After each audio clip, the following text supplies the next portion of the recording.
오늘 디톡스 건강 힐링 캠프에 3일째 오신 여러분들을 진심으로 환영합니다. 네, 오늘도 우리 양일권 박사님의 주옥 같은 말씀에 여러분들의 건강이 활력을 얻고 또 큰 도움이 되면 좋겠다 생각되어집니다. 작심 며칠이라는 말이 있죠. 3일. 3일 고비가 넘어가기가 어렵다고 그러는데 이 식욕의 본능과 싸우는 우리들은 믿음으로 3일 고개도 잘 넘어가서 이 디톡스 배고픔과의 싸움을 이기면서 눈에 보이지 않는 더 큰 전쟁에서도 이길 수 있기를 간절히 기도합니다.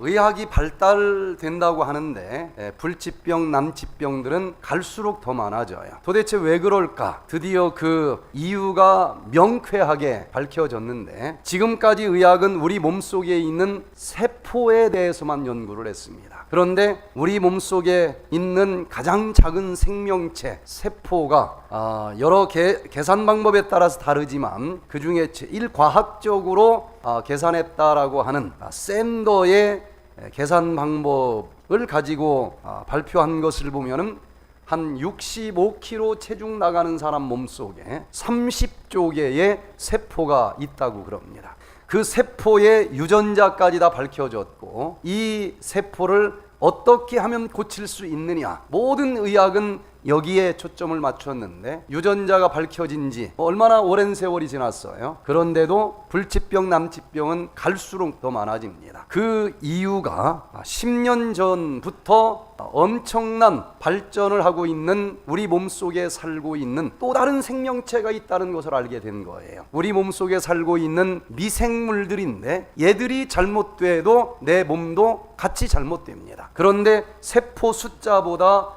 더 많은 생명체가 내 몸속에 살고 있다는 거예요. 39조 마리. 얘들이 어떻게 병을 일으키는지, 얘들이 어떤 이유 때문에 또 병이 나는지 그간에 아는 게 별로 없었어요. 근데 조금 더 자세히 발표된 내용들을 보면은 건강한 사람들은 우리 이 몸속에 유익균이 있고 유해균이 있는데 그 균들이 치열하게 싸운다는 것입니다. 이 전쟁에서 유해균이 더 강하면은 우리가 무엇을 먹을지라도 해로운 물질들만 뱉어놓고 그 독소들 때문에 수많은 질병들이 발생한다는 거예요. 이 몸에 있는 세상 일이나 저 보이지 않는 영적인 일이나 다 같은 하나님이 만드셨기 때문에 모든 싸움의 양상은 원리가 똑같습니다. 우리가 마지막 선악의 대쟁투에서만큼은 이기고 살아남는 자들이 돼야 되지 않겠습니까? 눈에 보이지 않아서 감이 잡히질 않아요. 그러나 똑같은 양상으로 전개되는 전쟁이 이 몸속에서 장내 미생물들계에서 진행이 되기 때문에 이 전쟁의 원리를 잘 이해하고 어떻게 하면 몸이 좋아지고 어떻게 하면 내가 살아남을 수 있는지를 잘 파악을 하면 영적인 전쟁도 원리가 똑같습니다. 그래서 이번 한 주일 전쟁이 그냥 디톡스가 아니라는 거예요. 수많은 도전 속에서 그냥 진통제 먹고 끝날까, 그냥 오늘부터 밥을 먹을까, 수많은 유혹들이 있지만은 믿음으로 그 싸움을 승리하는 자들은 똑같은 영적인 싸움에서도 이길 수가 있다는 것입니다. 자, 그래서 오늘 이 저녁에는 선과 악의 대쟁투에서 살아남는 자가 되자. 이것처럼 중요한 주제가 어디 있겠습니까? 이제 보이지 않는 영적인 전쟁만 가지고 얘기하니까 저게 맞는지 틀리는지 죽어봐야 아는 거예요. 그러나 살아있는 상태에서 이 전쟁에서 살아남는 비결이 무엇인지, 다행히 이 속에서 전개되는 선과 악의 유익균, 유해균의 싸움이 똑같은 방법으로 전개가 되니까 이 싸움의 원리를 이해하시고 마지막 대쟁투에서도 꼭 살아남는 우리 모두가 되시기를 간절히 바랍니다. 네이처지나 수많은 유명 저널에서 발표하기를 우리 몸속에 지금 얘기한 것처럼 최소한의 생명 단위는 세포인데 30조 개나 들어있다는 거예요. 그러나 이 속에 내 몸에 영향을 주는 또 다른 생명체, 미생물은 39조 마리나 있다. 옛날 논문은 사람 속의 세포는 10조 개, 그리고 미생물은 그보다 10배나 많은 100조 마리. 그런데 그건 그냥 정확한 계산법이 아니라고 하는 것이 밝혀졌고, 요게 제일 근접해요. 그래도 내용은 다르지 않습니다. 내 몸의 세포보다 또 다른 생명체가 더 많이 살고 있다고 하는 데는 변함이 없어요. 자, 그런데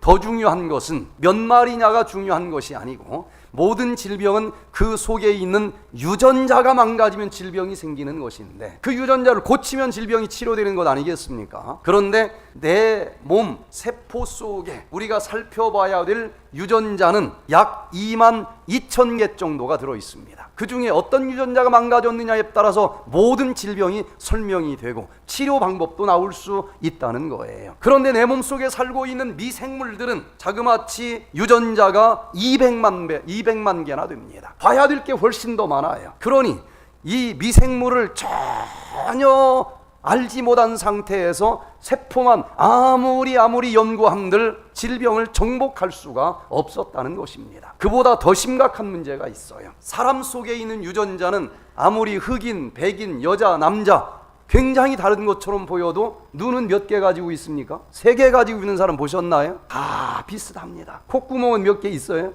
다 2개입니다. 즉 인간의 유전자는 서로 99.97%가 똑같아요. 그래서 이거 먹으니까 나 통증 없어지는데 흑인한테 주어도 통증 없어져요. 99.97%가 거의 똑같기 때문에 약국이 가능했던 것입니다. 그런데 미생물이 잘못됐을 때는 문제가 심각해요. 미생물들은 유전자 숫자가 많기도 하지만 서로 80% 내지 90%가 다르다는 것입니다. 이제 이 미생물을 바라보기 시작한 것이 10년밖에 되질 않아요. 그러나 10년 동안 얼마나 많은 새로운 연구 결과들이 쏟아져 나왔는지 알고 보니까 영적인 선과 악의 대쟁투의 모양과 100% 똑같다는 것입니다. 그래서 이 장내 미생물의 전쟁에서 유익균이 이기는 방법이 무엇인지를 살펴보면 선한 천사들이 이길 수 있는 방법이 나온다는 거예요. 굉장히 중요한 내용을 오늘 영적으로 육적으로 정리하는 시간이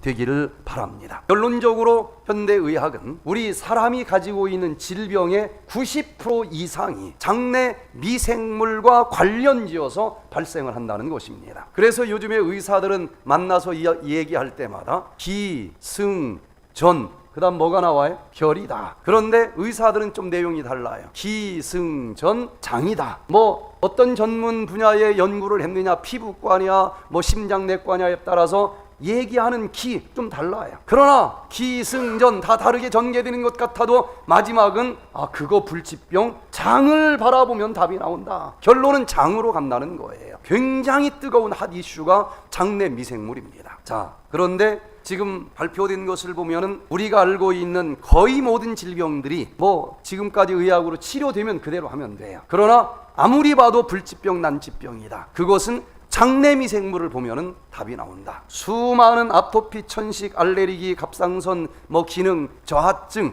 이런 자가면역 질환, 현대의학으로는 참으로 어려운 난치병이에요. 그런데 장내 미생물을 이해하면은 이게 완치가 가능합니다. 또 여러 가지 종류의 간질환, 또 수많은 장질환, 장에 살고 있는 미생물들이 잘못됐기 때문에 평생을 가지고 있는 장질환이 이걸 잘 활용하면 놀랍게 완치가 가능합니다. 또 수많은 뇌질환, 파킨슨, 알츠하이머, 정말 답이 없다고 그러는데 장내 미생물과 여기 장과 뇌가 고속도로로 연결되어 있다는 사실들이 증명이 되면서 뇌를 고치려고 하는 것으로는 답이 나오질 않는데 장을 고치면 이게 치료가 된다는 거예요. 또 심장병들, 그리고 또 비만, 또 당뇨병, 여러 가지 종류의 질병들이 이 장내 미생물들과 연관되어서 발생을 하고, 똑같은 항암제를 줬는데 어떻게 이 사람은 15년 동안 살아있고 이 사람은 1년 했더니 내성이 생겨서 소용이 없다고 그럴까? 그 비결이 이 사람 장 속에 살고 있는 미생물과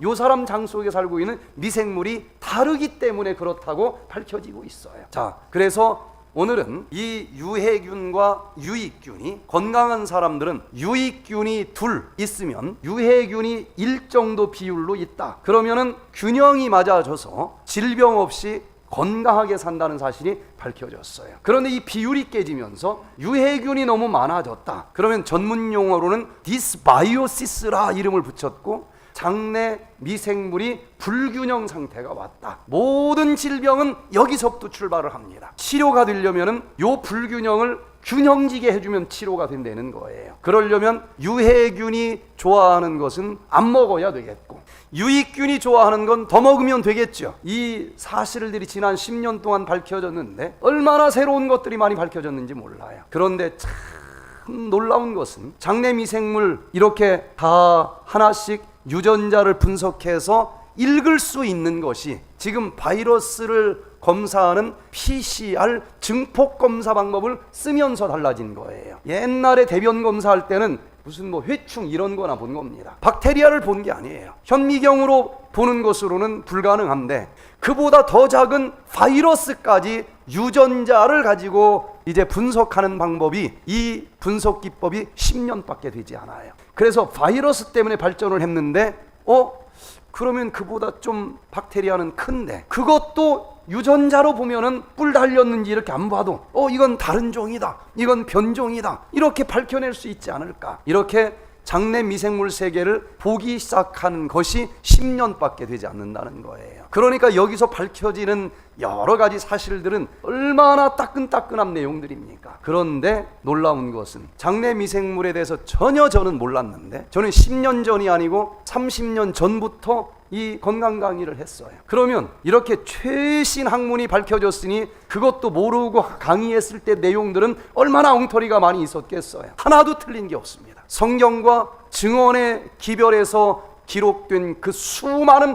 구체적인 말씀들이 100% 똑같아요. 강의 내용이 저는 하나도 바뀌어진 게 없습니다. 그런데 하나하나 최첨단 의학으로 장내 미생물 연구 결과로 다 증명이 되고 있는 시대에 우리가 살아가고 있다는 거예요. 그러면 어떻게 해야 이 장내 미생물의 전쟁에서 유익균을 강하게 해주고 싸워서 이기고 질병이 치료가 되고 영혼뿐만 아니라 몸까지 예수님 구름 타고 다시 오시는 그날 흠없이 살아남을 수 있을까? 그 원리는 치료라고 하는 단어를 구원이라고 하는 단어로 해석을 하기만 하면은 마지막 영적인 대전쟁에서 살아남는 비법과 100% 똑같다는 것입니다. 그러니 눈에 보이고 손에 잡을 수 있는 이 전쟁을 우리가 과학적으로 살펴볼 수 있다라고 하는 것은 얼마나 큰 축복인지 모르는 것입니다. 자, 그러면은 유해균을 유익균이 이길 수 있도록 이 전쟁을 치르기 위해서는 제가 오늘 저녁에 7가지 내용만 살펴보려고 합니다. 첫 번째,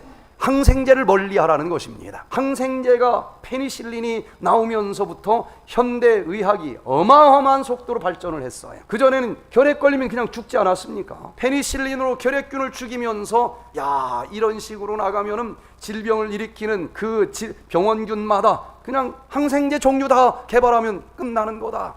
결핵균은 지구상에서 다 도말될 줄로 알았어요. 그러나 뇌성 결핵균이 나오면서 어떤 신문 제목을 보니까 돌아온 탱고가 아니고 돌아온 결핵균 이렇게 이름을 붙였더라고요. 예전보다 훨씬 더 강력한 슈퍼 결핵균으로 왔는데 어떤 항생제로도 죽질 않아요. 그러면 이 균이 들어오면 그냥 눈 번히 뜨고 자기 아버지가 의사라도 방법이 없어요. 폐렴으로 죽는 것입니다. 그러면 이 균이 어떤 나라에 제일 많을까? 후진국은 별로 없어요. 항생제 먹을 돈도 없었거든. 의학이 발달된 나라일수록 이 균이 많습니다. 세계에서 뇌성균 제일 많은 나라가 대한민국이래요. 한국 사람들은 공짜라면 양잿물로 먹는다는 말이 있지 않습니까? 항생제를 얼마나 많이 남용을 하는지 세계 1등이에요. 뇌성균이 가장 많습니다. 그 균이 오면 그냥 염증으로 썩어주고 악하고 독하고 헌대가 나타나서 죽을 수밖에 없다는 거예요. 자, 현대의학은 항생제가 이 의학의 구세주인 줄로 알고 칭송하던 때가 이제 엊그제입니다. 이것 때문에 인류가 멸종당하게 생겼다. 지금 그렇게 바뀌어요. 자, 여기 Journal of Clinical Investigation 이 논문집 2014년 10월 달에 발표된 것을 보니까 이렇게 기록이 되어 있어요. 항생제의 양면성이라고 제목을 붙인 논문도 굉장히 많습니다. 항생제는 특정 토착 분류군의 구성원을 확장 및 축소하면서 박테리아의 다양성을 감소시킨다. 일단 항생제 먹는 사람들은 조사해보면 박테리아 종류가 몇 개 안 돼요. 어디로 이사를 갔어요. 그 지역에 있는 교회 중에 하나를 선택해서 나가기 위해서 아무 데나 가지는 않겠죠. 투어를 합니다. 이렇게 한 번씩 가보고 결정을 하는데, 아직 정보는 뭐 그냥 한 번 갔으니까 잘 모르겠지만, 한 교회를 갔더니 김씨하고 박씨밖에 없어. 반반입니다. 그런 교회가 있고, 한 교회를 갔더니 김씨, 박씨, 천씨, 양씨, 뭐 강씨, 굉장히 많은 성씨들이 골고루 섞여 있어요. 아직 뭔지는 모르지만 어느 교회 가는 게 좋을 것 같아요? 제가 미국 가서 해보니까 한 두세 종류의 성만 있는 데를 가면은 아무리 노력해도 방법이 없습니다. 김씨 중에 한 사람하고만 틀어지면 김씨가 다 틀어져 버려요. 골치 아픕니다. 여기 장내 미생물도 마찬가지예요. 종류가 별로 없다? 그러면은 병약해집니다. 아들이 있는데 둘 다 집신 장사 시키면 별로 좋은 방법이 아니에요. 하나는 집신 장사 시키고 하나는 우산 장사를 시키면 비가 오든 가뭄이 들든 이 가정은 살아남습니다. 장내 미생물도 마찬가지예요. 다양하면은 어떤 상황의 변화가 와도 견딥니다. 그런데 항생제를 먹었다 그러면 항생제가 미생물을 죽이는 약이니까 미생물이 다 죽어요. 그런데 또 들어오겠죠. 그런데 죽을 때는 유익균, 유해균 다 죽지만 그 중에서 몇 놈은 유전자를 조금 바꿔가지고 내성균으로 살아남습니다. 그런데 부드럽고 착한 유익균은 살아나기가 힘들고 모진 이 유해균이 주로 내성균으로 살아남는다는 거예요. 그래서 갈수록 항생제를 먹으면 박테리아의 종류는 단순해지고, 그리고 또 나중에는 내성균만 그냥 장 속에 꽉 찬다는 것입니다. 그래서 여기 가능하면은 항생제를 멀리 해야 된다. 그런데 이 항생제를 뭐 이제 좋다고 생각하는 사람은 아무도 없을 텐데, 아무리 안 먹으려고 해도 나도 모르는 사이에 들어옵니다. 어떻게? 이 논문에 보면은요, 지금 항생제가 만들어진 것 중에서 그 중에 80%는 가축에게 투여되고 있다는 것입니다. 그럼 가축이 이 항생제를 먹었을 때에 뭐 균이 죽기는 하겠지만 내성균이 많이 생기겠죠. 그런데 얘들을 안 먹는 사람은 상관이 없는데 요걸 또 먹는 사람들이 많이 있단 말이에요. 성경의 원리와 똑같다니까요. 에덴 동산에 메뉴대로만 먹으면 걱정을 안 해도 되는데 그냥 포함직스럽고 먹음직스러우면 다 먹는 사람들이 있단 말이에요. 그러면은 항생제를 내가 안 먹었어도 이 논문에 보면은 여러 가지 방법으로 나에게 내성균이 들어온다는 것입니다. 첫 번째 방법은 이 닭고기를, 돼지고기를 먹으면 그 내성균은 그 근육 고기 속에도 들어갑니다. 그래서 그걸 먹으면은 그 내성균이 그 고기와 함께 내 몸속으로 들어온다는 거예요. 그것을 첫 번째 딱 들어오면 아직 내 몸속에는 내성균이 없을지라도 내 몸에 들어온 이 내성균이 내 몸에 있는 건강한 균과 부딪히겠죠. 때로는 뽀뽀도 합니다. 그러면서 그 내성균 속에 있던 내성 유전자가 건강한 균 속으로 들어가 버리면 얘가 내성균이 된다는 거예요. 이것을 내성균이 수평 이동한다라고 하는 이론으로 발표를 합니다. 이걸 접합 방법으로 직접 부딪혀서 옆에 있는 그 미생물에게도 내성 유전자를 넣어주는 방법으로 내 몸에 쫙 퍼진다는 거예요. 두 번째는 이 박테리아를 잡아먹는 바이러스가 있습니다.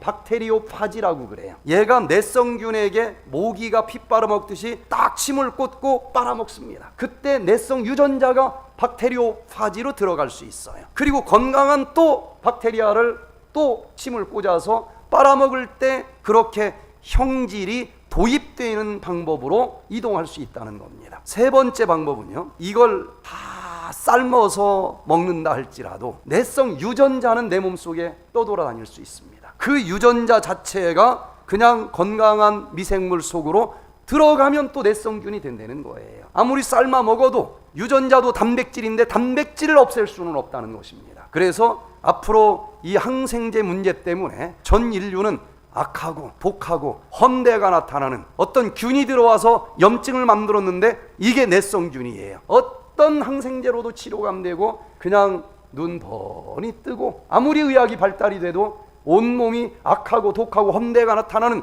염증 재앙으로 죽어간다는 것입니다. 성경에서는 2000년 전에 분명히 그런 날이 올 것이다 라고 예언을 해놓고 있는 거예요. 의사들도 그 말이 맞다라고 인정을 합니다. 제가 강남에서 이 프로그램을 할 때에 강성민 씨가 참여를 했는데 40대 굉장히 큰 사업을 하는 사업가이십니다. 그런데 바빠서 아이고 나는 뭐 이거 일주일 이거 디톡스 못해 그랬는데 첫날 저녁에 강의만 듣겠다고 왔는데 1시간 딱 듣더니 아 이거 내가 해야 되겠다. 스케줄을 다 조절을 하고 내일부터 하겠습니다. 그런데 양해를 좀 부탁합니다. 뭔데요? 이분이 이 눈꺼풀 아래 걸 딱 까면은 일본말로 다래끼가 있는 거예요. 그 속에. 한국말은 더 어려워. 다래끼가 더 이해가 될 거예요. 살립종이라고 그러는데 눈꺼풀판 내 마이봄샘의 만성 유가종성 염증. 이름이 너무 어려워요. 무슨 말인지 알겠습니까? 여기 딱 뒤집으면 속에 일본말로 다래끼가 있다는 거예요. 자꾸 커.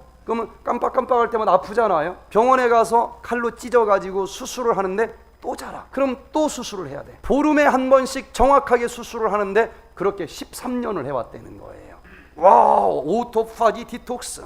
그럼 칼을 대지도 않고 요 염증 쏙 뽑아먹으면 끝나는 거 아니야? 그런데 수요일 날 수술 날짜라는 거예요. 그래서 그날 하루는 강의를 못 나오는데 좀 이해를 해주시겠느냐. 아, 그렇게 하시라고. 그랬는데 나왔어요. 아니 오늘 못 나온다고 했는데 웬일이냐 그랬더니 그날 아침에 딱 눈을 떴는데 그쪽 눈이 안 떠지더래. 밤새 오토파지가 진행이 되면서 여기 염증을 다 뽑아낸 거예요. 그래가지고 눈으로 이제 그 고름이 나오니까 말라가지고 딱정이 가져서 안 떨어지는 거예요. 물로 막 적셔가지고 떴는데 그날 되면 수술할 자 되면 이게 속에서 커졌으니까 아픈데 깜빡깜빡 했더니 하나도 안 아픈 거예요. 칼을 대지 않은 수술요법으로 깨끗이 치료가 되는데 칼을 대면은 이게 아무는데 또 며칠 갑니다. 항생제도 먹어야 되고. 그런데 얘는 자기 스스로 세포 사이사이로 벌어지면서 염증이 나왔기 때문에 그냥 딱 붙어서 끝이에요. 지금 여러 해가 지났지만은 그 뒤로 수술을 안 하고 완벽하게 완치가 되는 놀라운 모습을 우리가 볼 수가 있었습니다. 두 번째, 유익균이 이기는 전쟁을 치르기를 원하면 고기를 멀리 하시기를 바랍니다. 예전에 한 얘기하고 내용은 하나도 안 바뀌어요. 자, 여기 God Microbes라고 하는 논문집 2017년도에 발표된 연구 결과를 보면은요, 유해균과 유익균은 다 먹성이 틀려요. 여러분 중국집에 가서 짜장면을 먹을까 짬뽕을 먹을까 고민해 보신 적 있습니까? 네? 한참 머리 굴려서 오늘은 짜장이다 그러면 자기가 결정한 줄 아는데 연구 결과는 이 속에 장내미생물이 모든 식성을 컨트롤 한다는 거예요. 여기서 세력 센 애가 짜장 먹고 싶다고 뇌세포에 신호를 보내서 짜장 그렇게 얘기를 한다는 거예요. 유익균이 좋아하는 먹거리가 있고 유해균이 좋아하는 먹거리가 다 밝혀졌는데 유해균은 고기 지방을 좋아한다는 겁니다. 유익균은 섬유질을 좋아한다는 거예요. 그래서 고기 위주의 식사를 하는 사람들은 유해균이 좋아하니까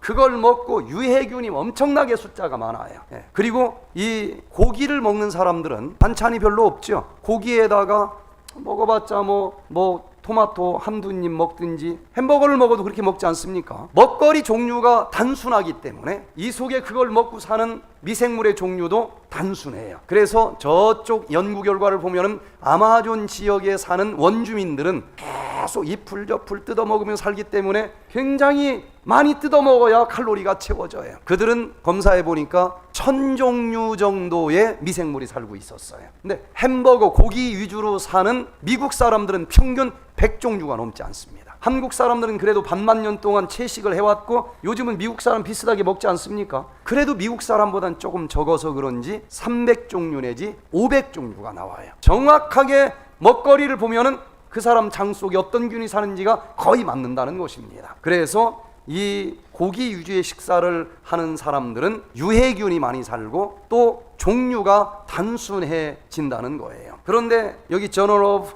Gastroenterology 이 저널 2016년 10월 달에 발표된 내용을 보니까 엄마 뱃속에서는 퇴출해서 균은 다 막아줍니다. 뱃속에서는 이 아이의 몸속에 균이 한 마리도 없어요. 태어나는 때부터 들어옵니다. 그리고 태어나서 소전 먹었느냐 사람전 먹었느냐에 따라서 균이 달라져요. 그런데 태어나서 1000일이 될 때까지 이 아이가 무엇을 먹었느냐에 따라서 장내 미생물의 판도가 딱 결정이 된다는 거예요. 그런데 어떤 교회도 똑같은 말씀을 가지고 공부해도 그 교회마다 색깔이 있지요.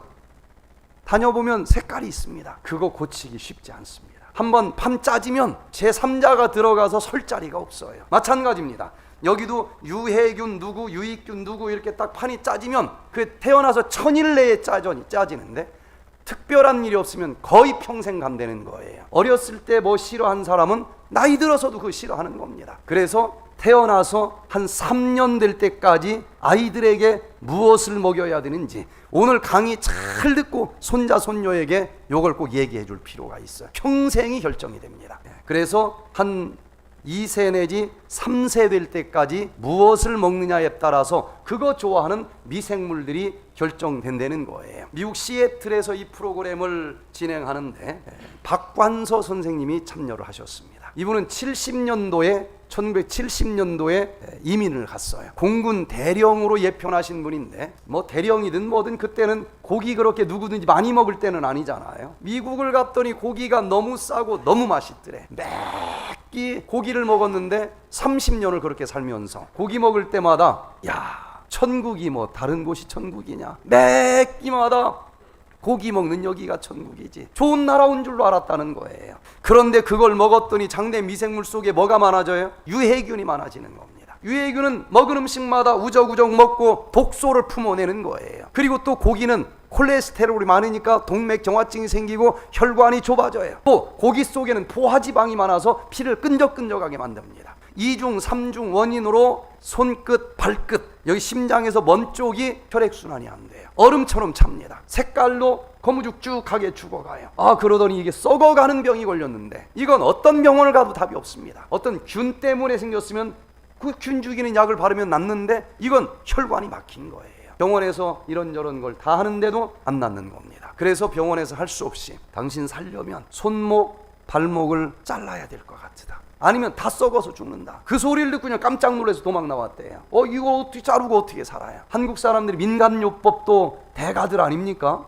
그냥 좋다고 하는 걸 열심히 했는데 더 썩어가네. 그래서 진짜 이거 손목 없어도 자르고라도 살아야 되지 않는가. 다시 병원을 갔어요. 또 자르려고 하는데 갑자기 겁이 나서 손을 뺐대.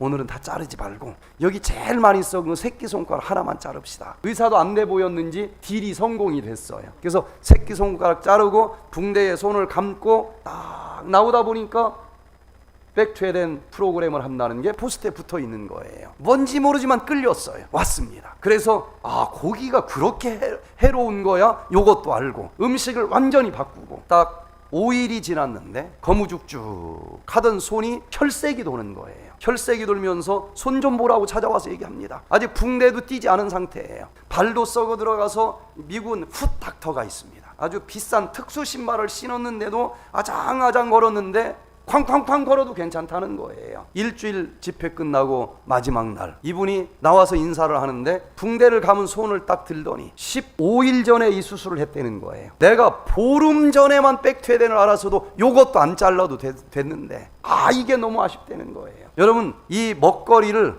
그냥 고기 먹지 말라고 하는 말로는 참 설명이 어려웠는데 장내 미생물 학이 지금 막 발표가 되면서 얼마나 강의가 쉬운지 몰라요. 옛날에는 아무리 치료됐다고 해도 의사들은 안 믿었어요. 그런데 이 장내 미생물이 어떤 과정을 거쳐서 이게 치료된다고 하는 논문에 의한 메커니즘을 다 설명을 하면은 지금은 저희 병원에는 의사들이 자기 가족들을 여기를 가는 게 좋겠다고 보내줄 정도가 됐어요. 세 번째, 유익균이 이기기를 원하면은 고기 한 모금 뭐 먹느냐? 채식을 하시게 되기를 바랍니다. 여기 Nutrition Reviews 이 논문 2016년도에 발표된 것을 보니까 채식하는 사람과 육식하는 사람을 장내 미생물을 비교를 해봤어요. 그랬더니 채식하는 사람들은 육식하는 사람들에 비해서 유익균은 섬유질을 좋아한다고 그랬으니까 이 유익균이 훨씬 많아집니다. 그리고 박테리아 종류가 채식을 하면 한두 가지 먹어서 배가 안 찹니다. 많이 종류를 먹으니까 이 박테리아의 종류가 굉장히 다양하면서 건강하다는 거예요. 자, 그래서 이 채식을 하라고 하는 말을 이제 이 의학계에서는 10년 전에서 이렇게 확실하게 증명을 해주고 있는데 성경 보면 그냥 창세기부터 나오는 것입니다. 사람을 하나님이 만들었는데 사람은 무슨 음식을 먹어야 되는지 창세기 1장도 넘어가기 전에 나오는데 읽어보면 완벽한 채식 식단인 것을 보게 됩니다. 자, 유익균은 섬유질을 좋아하고 유해균은 설탕을 좋아하고 고기를 좋아하는 것으로 나오는데 이것을 잘 여러분들이 이해하시고 육적인 전쟁에서 이 에덴 동산에 나오는 그 음식을 먹으면서 유익균이 힘을 얻게 하고 이 싸움에서 승리하시게 되기를 바랍니다.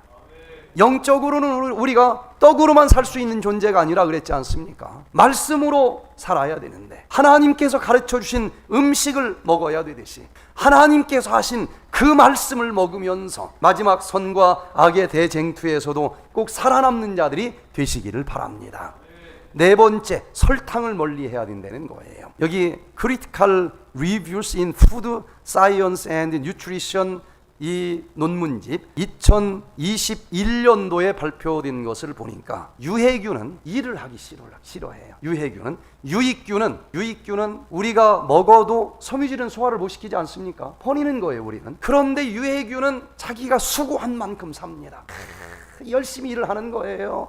그냥 수고하고 땀을 흘리면서 먹고 우리는 자를 수 없는 섬유질을 잘라줘요. 이것을 잘라주는데 짧은 사슬을 지방산으로 잘라준다는 것입니다. 지방의 모양은 탄소가 사슬로 연결된 모양을 가지고 있는데 사람은 그 탄소가 10개 이하로는 잘라줄 수가 없대요. 그런데 이 미생물은 유익균은 4개 내지 6개짜리로 잘라줘요. 이것을 짧은 사슬 지방산, 한자로는 단쇄지방산이라고 그러는데 내가 버리는 섬유질을 잘라가지고 먹고 살고 그 단쇄지방산을 주인에게 또 바쳐요. 여러 종류가 나옵니다. 근데 엊그제도 얘기한 것처럼 흙벽돌에다가 지푸라기 잘라서 넣으면 단단한 벽돌이 되는 것처럼 우리 몸에 그 단쇄지방산으로 모든 근육, 뼈 이런 것들을 만들면 겉보기는 비슷해도 돌멩이처럼 단단한 사람이 된다는 거예요.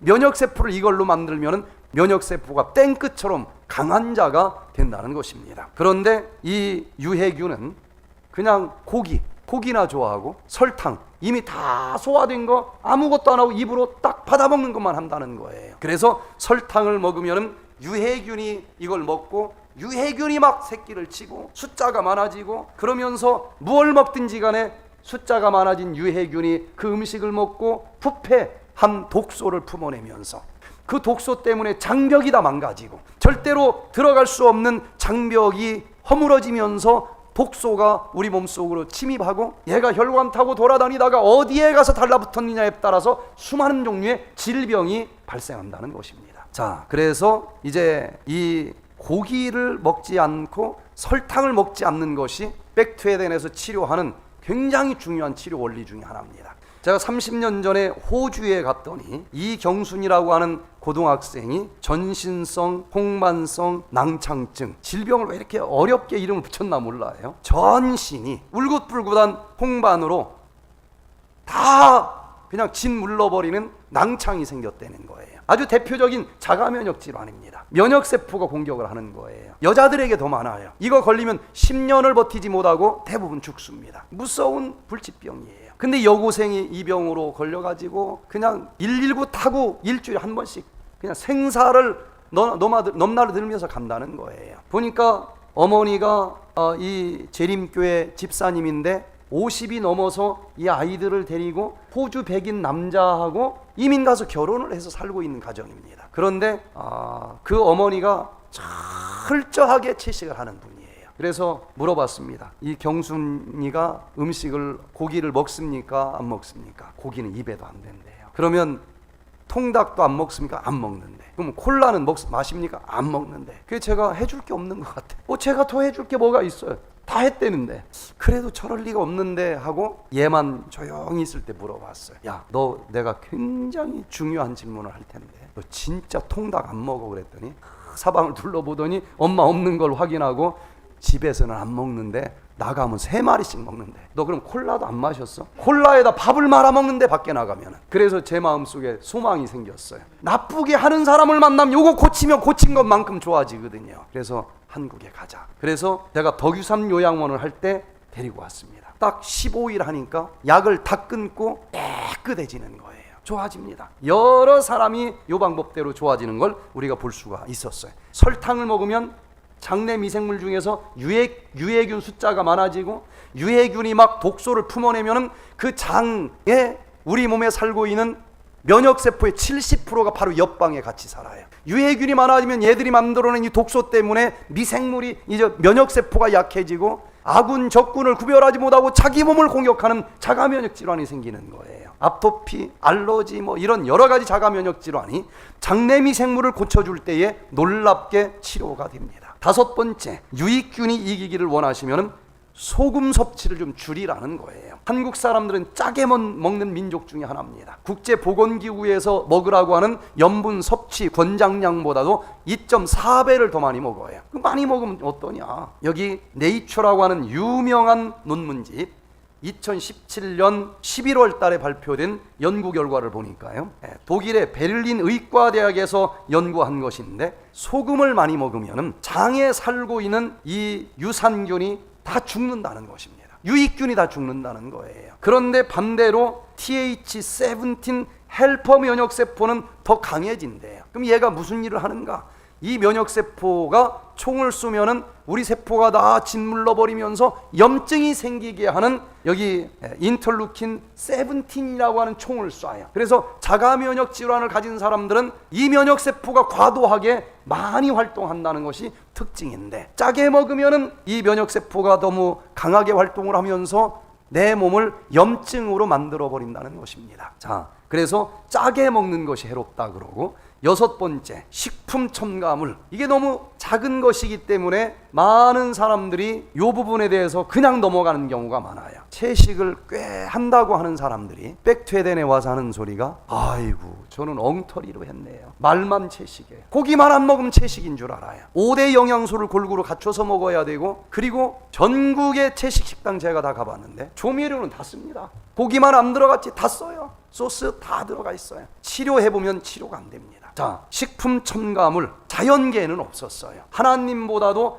더 아름답게 만든다 해서 착색제를 만들었고, 하나님보다 더 맛있게 만든다고 해서 조미료를 만들었고, 하나님보다 더 영원히 살게 한다고 방부제를 만들었어요. 이런 것들이 식품 첨가물들인데, 여기 International Journal of Environmental Research and Public Health, 이 장내 미생물이 아니면은 식품 첨가물이 얼마나 해로운지 증명하기가 어려웠어요. 장내 미생물을 연구해 보니까 너무 분명한 결론이 나오는데, 여기 보니까 이 식품 첨가물을 먹으면 일단은 유해균들이 얘들을 좋아한대요. 장내 미생물 균형이 깨집니다. 그리고 이 여러 가지 식품 첨가물들, 이런 것들을 먹었더니 장에 일단 문제가 있는 과민성 대장 증후군 쪽에서는 먹어보니까 설사를 더 많이 하는 거예요. 그래서 그쪽에서는 이미 이거 절대로 식단에 넣으면 안 된다 라고 수많은 연구 결과들이 나옵니다. 마지막으로 7번째, 스트레스도 관계가 있어요. Journal of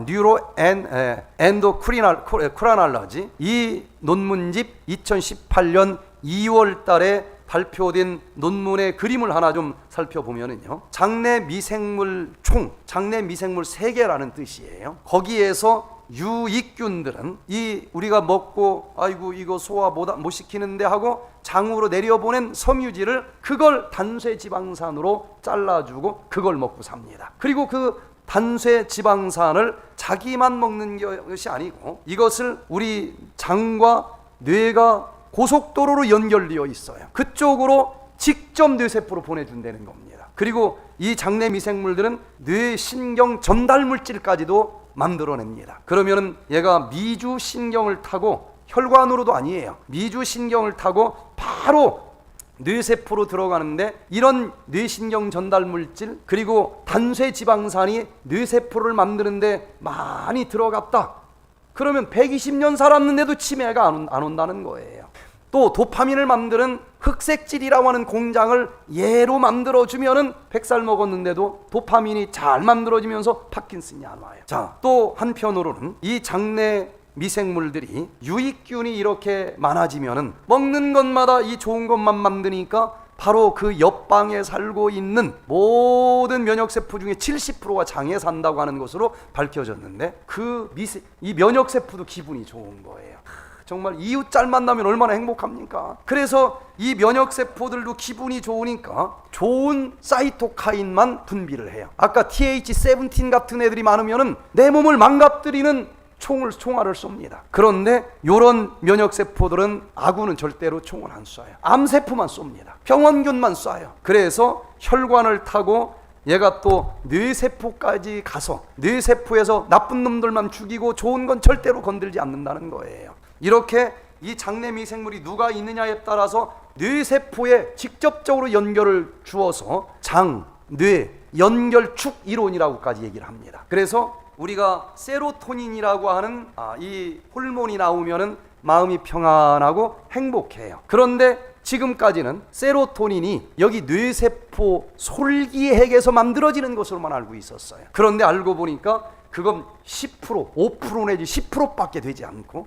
90% 이상의 세로토닌 호르몬은 여기 장에서 만들어진다는 거예요. 소장 육모의 표피세포 중에서 딱 1%밖에 차지하지 않는데 장 크롬 친화성 세포라고 하는 부분에서 여기서 그 많은 세로토닌이 만들어지고 이게 많으면 행복하고 평안해지는 거예요. 그렇게 만들어지면은 요 혈관을 타고 뇌세포로 또 올라가면은 항상 싱글벙글 마음이 평안한 겁니다. 장이 편해야 마음이 행복하다는 거예요. 장이 찌그락짜그락 하는데 행복한 사람 한 명도 없는 겁니다. 자, 반대로 여기서 뭐 화가 났어요. 뇌에서 스트레스 호르몬이 나옵니다. 그러면은 그때 스트레스 받을 때 나오는 여러 가지 호르몬들이 쏟아져 나오면서 여기 또 장에 연결이 돼요. 그러면 이 스트레스를 받을 때는 유해균이 또 좋아한다는 겁니다. 그래서 우리는 이 장의 건강과 여기 영성의 건강이 주거니 받거니 고속도로로 연결되어 있다고 하는 것이 최근의 과학적인 연구 결과예요. 장을 편안하고 행복하게 하려면 유익균이 많아지도록 해줘야 되는데 그 얘기는 오늘 살펴본 것처럼 어떤 음식을 먹느냐에 따라서 결정이 되고 영적으로는 어떤 말씀을 먹느냐에 따라서 영적인 건강과 구원이 연결이 되어 있다는 것입니다. 김연수 선생님이 설악산 백퇴대에 오셨어요. 한 도의 경찰청 그것도 강력계 과장입니다. 강력계 과장이에요. 근데 아무리 강해도 사람도 견딜 수 있는 한계가 있어요. 살다 보면 이런저런 스트레스가 겹치기로 막 올 때 있지 않습니까? 용수출도 이게 늘어나는 경계선이 있는 것이지 너무 많은 걸 걸어놓으면 축 처지고 안 돌아가요. 하여튼 뭐 굉장히 복잡한 스트레스들이 많이 몰려왔는지 직장 생활을 더 이상 할 수 없는 지경이 됐어요. 그래서 서울에 있는 이제 이런 전문 병원을 찾아갔더니 이분이 정신 연령이 6살짜리로 떨어졌습니다. 대화가 안 돼요. 멍하니 어디 초점도 없는 것 같고 어린애 같아요. 부인하고 갔는데 거기 의사 선생님도 대화가 돼야 상담을 하지요. 제가 어떤 의사 선생님이 제가 물어보지는 않았지만은 그분이 너무 심하니까 여기서는 어렵겠습니다. 설악산에 양일권 박사를 찾아가세요. 그랬다는 거예요. 그래서 왔는데 죽는 것밖에 생각이 없어요. 설악산 가면 떨어져 죽으려고 해서 막 바지 잡고 끌어올리기도 하고 바다로 가면 바다로 떠내리려고 해서 또 잡고 올리기도 하고 그런데 그래도 제일 뒷자리에서 강의는 들었어요. 듣는지 안 듣는지 어느 순간 말씀이 들어갈 수도 있어요. 한 5일 정도 지난 어느 날 말씀 중간에 이분이 뒤에서 벌떡 일어나는 거예요. 깜짝 놀랐어요. 그러더니 노트하고 볼펜하고 하나 딱 들고 제일 앞자리 와서 앉는 겁니다. 가만히 보니까 눈빛이 달라졌어요. 적는 겁니다, 강의를. 그 1시간에 모든 질병이 100% 깨끗이 나왔어요. 저도 너무 심해서 이제 그냥 은퇴하시고 여기 한 1년만 있으면 틀림없이 치료될 거라는 믿음이 있는데 한번 해봅시다. 제가 그렇게 얘기를 했어요. 그런데 딱 40일 하고 현장 복귀를 했어요. 지금도 현장 뜁니다. 여러분, 육적인 전쟁과 말씀으로 더불어 진행할 수 있는 영적인 전쟁을 같이 하시기를 바랍니다. 이번에 육적인 디톡스만 하지 마시고 마음속에 있는 죄책감, 근심, 걱정, 스트레스 다 내려놓고 영적인 디톡스까지 함께 해보시기를 바랍니다. 원리가 똑같아요. 자, 보세요. 건강한 사람들은 유익균이 한 26% 정도 차지하고 있고 유해균이 한 13% 정도 차지하고 있습니다. 그런데 이 유해균과 유익균이 한 2대1 정도 비율만 맞춰줘도 아무 문제가 없어요. 그런데 이 싸움을 가만히 생각을 해보면은 야, 어쩜 이렇게 영적인 전쟁하고 똑같을까? 나를 도와주는 유익균이 둘이고 나를 해치기를 원하는 유해균이 얼마라는 거예요? 3분의 1이라는 겁니다. 셋 중에 하나. 어디서 많이 들어본 얘기 아닙니까? 이 전쟁은 저 하늘에서부터 있었어요. 모든 전쟁을 한 페이지로 기록한 것이 요한계시록 12장인데 그 중에 12장에 보면 7절에 하늘에 전쟁이 있으니 미가엘과 그의 사자들이 용으로 더불어 싸울세 용과 그의 사자들도 싸우나 이기지 못하여 다시 하늘에서 저희의 있을 곳을 얻지 못한지라. 큰 용이 내어 쫓기니 옛뱀 곧 마귀라고도 하고 사단이라고도 하는 온 천하를 꿰는 자라. 땅으로 내어 쫓기니 그의 사자들도 저와 함께 내어 쫓기니라. 자, 하늘에서부터 전쟁이 있었습니다. 예수 그리스도 미가엘과 천사들의 대장이었던 루스벨의 싸움이 있었어요. 루스벨을 천사들의 천사장으로 얼마나 아름답고 능력 있게 만들었는지 교만한 마음이 생겨서 창조주 예수님보다도 높아지려고 하는 마음을 가지면서 천사들을 꼬시기 시작을 한 것입니다. 야, 예수님이 너희들 부려먹으려고 만든 거야. 율법 그 지킬 수나 있어? 지키지도 못하는 율법 만들어 놓고 그냥 머슴처럼 부려먹으려고 만드는 것 아니냐. 그 꼬임에 얼마 정도의 천사가 가담을 했다는 거예요. 이 싸움에서 창조주와 피조물의 싸움인데 이건 볼 것도 없죠. 예수 그리스도 미가엘이 이기고 그 루스벨은 결국은 이 땅으로 내어 쫓겼는데 얼마를 끌고 쫓겨났는지가 여기 나옵니다. 여기 계시록 12장 4절에 보니까 그 용 사단이 이 땅으로 내어 쫓기는데 그 꼬리가 하늘별 3분의 1을 끌어다가 땅에 던지더라. 그 타락한 천사가 셋 중에 하나였다는 거예요. 유해균도 셋 중에 하나고 둘은 유익균이듯이 지금 우리를 살려주려고 도와주는 선함 천사가 둘이나 있고 우리를 미혹하려고 하는 악함 천사가 1 정도 있으면서 구체적으로 제가 시간을 좀 많이 있으면 더 풀어서 설명하겠지만 선악의 영적인 대쟁투와 이 속에 있는 유익균 유해균의 전쟁이 똑같은 양상으로 전개가 됩니다. 그 중에 한두 가지만 좀 얘기하고 마치려고 그래요. 군대장관 되시는 미가엘 그 그리스도께서 하늘 전쟁에서 이기셨습니다. 그분이 인간을 만드시고 제일 첫 번째 해주신 말씀이 내가 너 만들어서 하는데 너 어떻게 만들어져 있는 줄 아니? 너는 이 땅에 충만할 수 있도록 만들어졌어. 너는 모든 것을 정복할 수 있고 모든 것을 다스릴 수 있도록 만들어 놨어. 그러니 이 군대장관 되시는 예수 그리스도를 여러분들의 대장으로 모시고 이분이 가르쳐주는 방법대로 먹고 가르쳐주는 방법대로 훈련을 받아서 어떤 남이라도 다스릴 수 있는 자가 되시기를 바랍니다. 어떤 질병이라도 정복할 수 있는 자가 되시기를 바랍니다. 우리는 그렇게 만들어졌다는 거예요. 자, 12장에 나오는 그 대쟁투를 간단하게 보면 지금 얘기한 것처럼 하늘에서 대장들끼리 싸웠습니다. 미가엘과 용이 싸웠는데 창조주인 미가엘 예수 그리스도가 이기시고 사단은 이 땅으로 내어 쫓겼어요. 그 용이 옛 뱀으로 나타나서 이 지구를 관리하는 아담과 하와를 또 유혹하지 않습니까? 야, 그거 왜 선악과 안 먹어? 하나님이 저거 따먹으면 죽는다고 그랬어요. 아이고 바보처럼 그거 따먹으면 네가 하나님처럼 될까봐 못 먹게 한 거야. 그때 누구 말을 들었어야 돼요? 예수님 말을 들었어야 되는데 사단의 말을 들었어. 그까지 열매 하나가 문제가 아니고 누구의 말을 들었느냐에 따라서 주인 선택 문제가 결정이 됐다는 얘기예요. 안타깝게도 사단의 말을 들었습니다. 이젠 따먹었으니 죽을 수밖에 없어요. 그런데 하나님께서는 얼마나 우리를 사랑하시는지 죽을 수밖에 없는 죄를 졌는데도 내가 지은 죄 때문에 내가 죽어야 되는데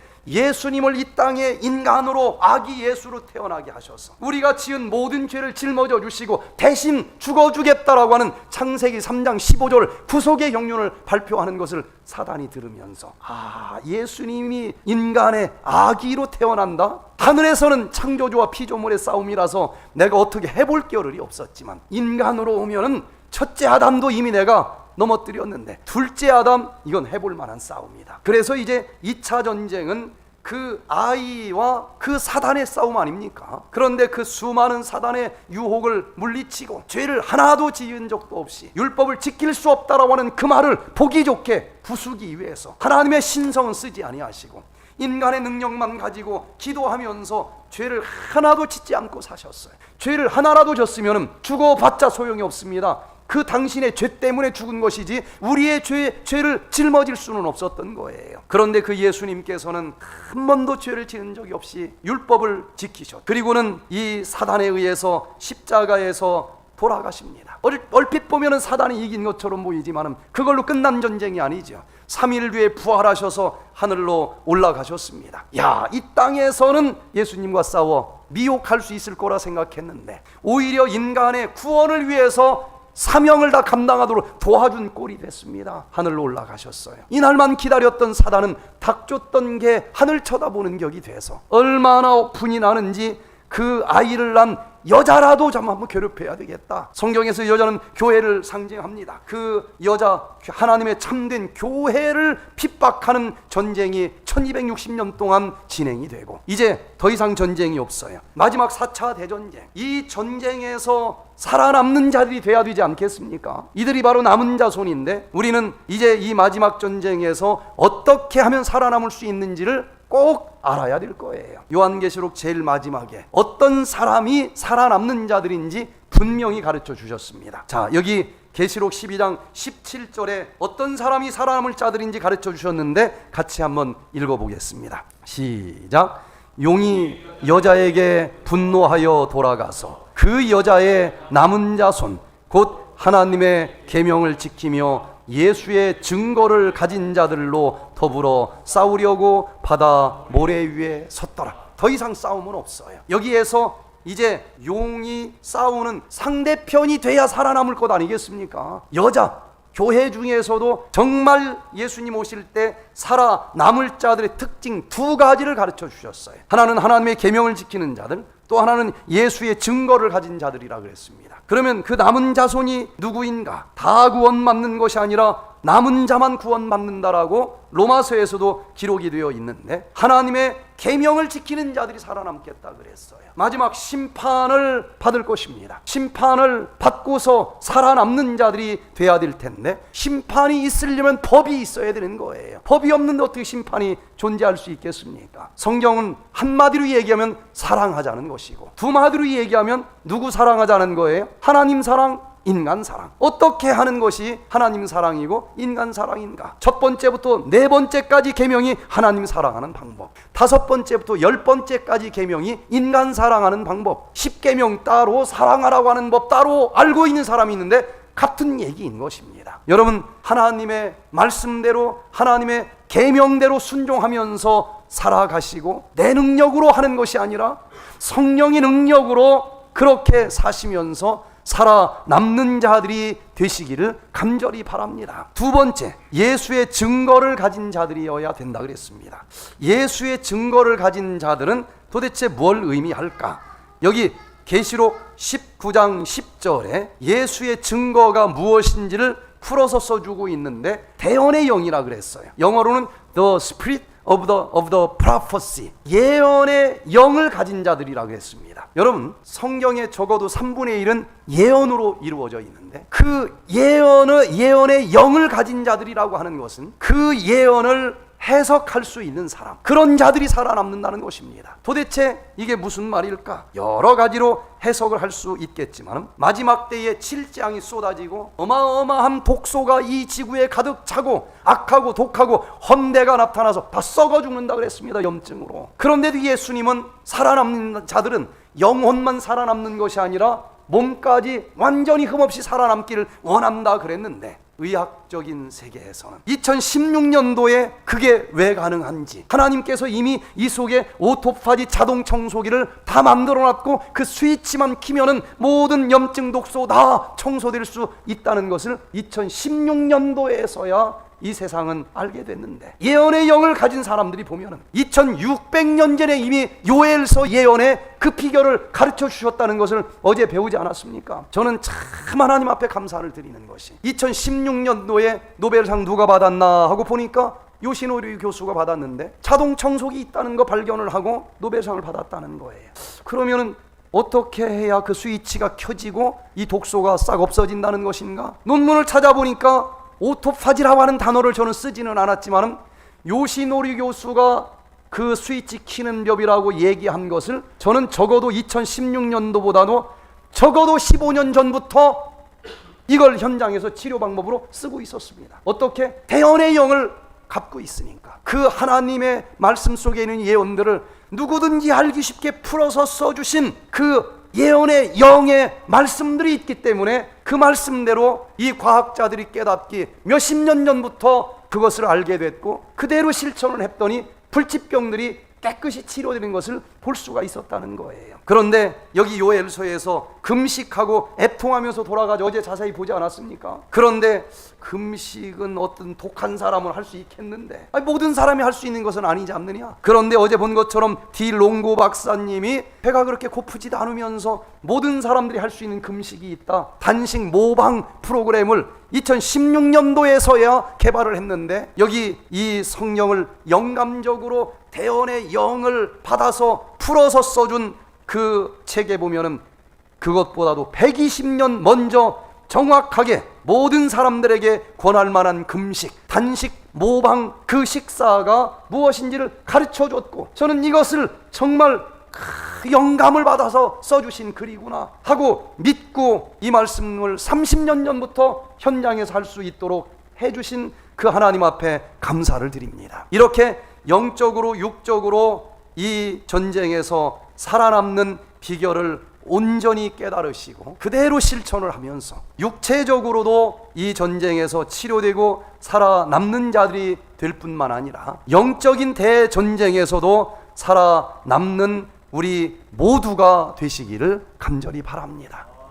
출애굽기 15장 26절에 딱 한 번 환자들이 그렇게 만나기를 원하는 치료하는 여호와 라파 되시는 하나님이 딱 한 번 등장합니다. 그런데 여기에서도 하나님의 계명을 지키면 치료하는 여호와 하나님을 만나겠다 그랬어요. 구약 신약 다 일맥상통하게 기록된 이 말씀들을 꿰뚫어 통달할 수 있게 되기를 간절히 바랍니다. 그때 놀라운 역사가 일어나면서 주님 구름 타고 다시 오시는 그날 영과 혼뿐만 아니라 몸까지 흠없이 보존된 상태에서 아멘 주 예수여 어서 오시옵소서. 우리 모두 그분을 영접하고 살아남는 자들이 되기를 간절히 바라면서 오늘 말씀을 마치겠습니다.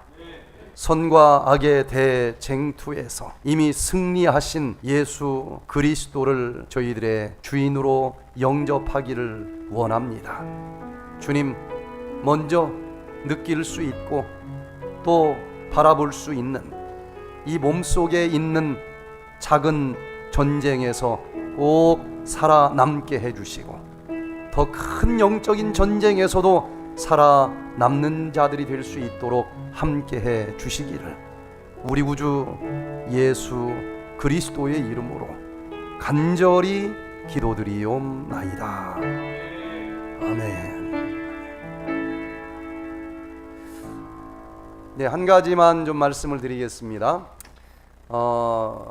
디톡스 1단계가 진행이 되는 것은 기름 보따리에 쌓여있는 독소를 풀어내 주시는 거라 그랬고 그 다음 2단계 디톡스가 진행이 돼야 되는데 요 풀어진 수용성 그 독소를 포함 영양소로 묶어서 이제 혈관으로 올려놓기만 하면은 흘러 가다가 소변으로 땀으로 입김으로 빠져나가야 디톡스가 끝나요. 그런데 오늘 내일 정도는 어디 장기에 붙어서 나를 괴롭히던 독소를 지방을 다 녹여서 떨어뜨려주는 1단계까지는 진행이 됐는데 창문 열고 아직 버려주지는 못한 시간이에요. 그래서 제가 이게 하루하루 경험이 틀리니까 이건 이론으로 할 수 없어요. 해보면 알아요. 첫째 날 어떤 상태인지 둘째 날 어떤 상태인지를 온몸으로 한번 배우라 그랬는데 독소가 풀어져 나왔는데 아직 나가지를 못했어요. 그것이 뇌혈관으로 돌아가면 머리가 아픕니다. 많은 사람들이 나갈 독소가 많으면 머리가 아파요. 그런 사람들은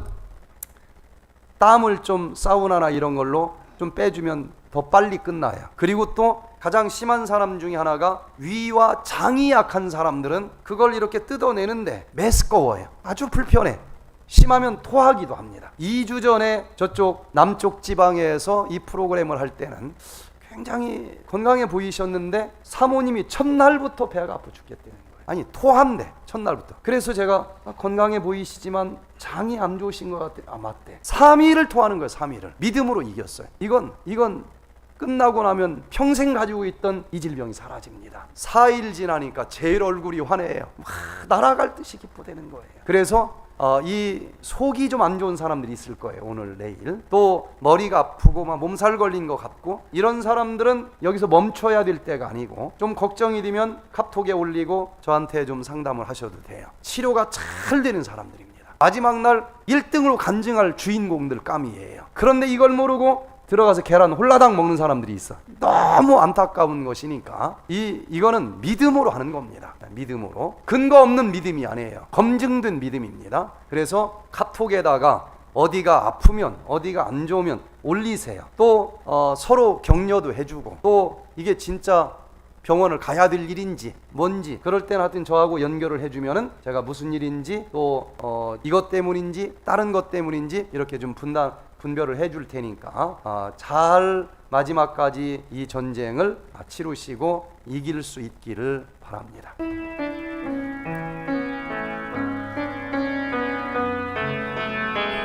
네, 수고하셨습니다.